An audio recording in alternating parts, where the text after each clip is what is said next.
Verse 27, there shall in no wise enter into it anything that defileth, neither whatsoever worketh abomination or maketh a lie. You see, that's all contrary to the truth. I can't imagine what this existence will be like. I don't state this lightly. I realize that I sin just as much as anybody, but I'll tell you, the longing to be free from this flesh, the longing to be free from everything about this son of Adam that stands before you is my hope of glory. And I long for that day when this flesh will be cast aside and laid down, and I enter into the presence of the Lord, and to know and understand. I can't imagine what it is not to have a sinful thought. I can't imagine what it is not to be drawn aside when I'm trying to worship by sinful thoughts, even as I stand here to preach. And the cares of this world and things that just constantly, it's like constant treading water. Longing for that shore, longing to put these feet on solid ground. But I know that day's a coming by God's grace, because heaven is a haven from sin. We only know a world of locks on doors, don't we? Of vaults, of keys. Why? Depravity of man. To me, that's one of the greatest indications of man's depravity. We have to lock everything up. And that's why Christ said, don't lay up your treasure on earth where moth and rust does corrupt and thieves break through and steal. We're not to put any confidence in these things. What will be an existence where all that is evil is no longer an issue, either within ourselves or without? I can't imagine. But that's what's described here. The gates of it shall not be shut at all. There will be no enemy to fear.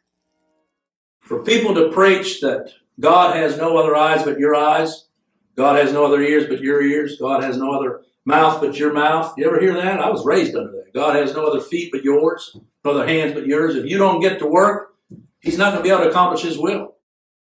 The Lord never taught any of His disciples to pray that way. Hallowed be thy name, thy kingdom come, thy will be done.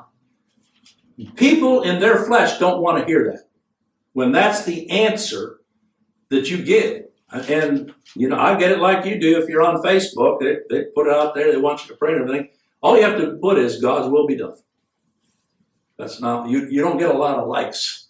That's not what they want to hear. What they want to see is a list of people that say praying, and then they got the hands like this, a little icon, praying, praying, praying. And they feel better about it because now we're starting to get a prayer chain going. But I'll tell you, when the Lord so teaches us, it doesn't matter what the situation, thy will be done. Amen. On earth, even as it is in heaven. Because that's the way it's going to be anyway. Mm-hmm. So it's a matter of Him bringing us to bow to His will. And it's sad to watch. Whether you turn on the TV or you listen on the radio, it's sportsmanship. It's men trying to impress men and outdo the other. That's why you have a First Baptist church, and then that's why you got a Second Baptist.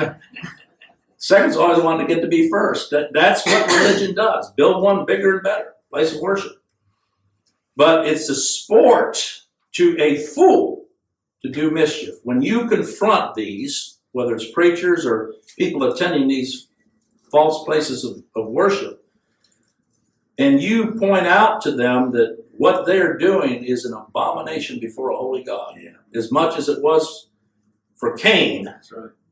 As much as it was for Esau, who sold his birthright for a pot of porridge, they won't hear you.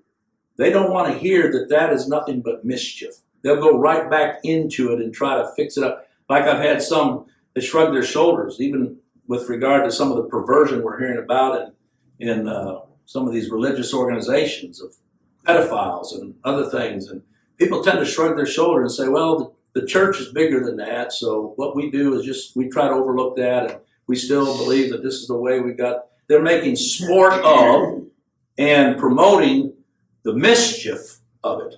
The same thing with free will religion. When men preach up free will, as if that is what makes a sinner acceptable before God, which, by the way, there is no free will. It's bound, it's dead. Amen. But they pretend so. What they're doing is promoting mischief and pretending to be one thing when it's not.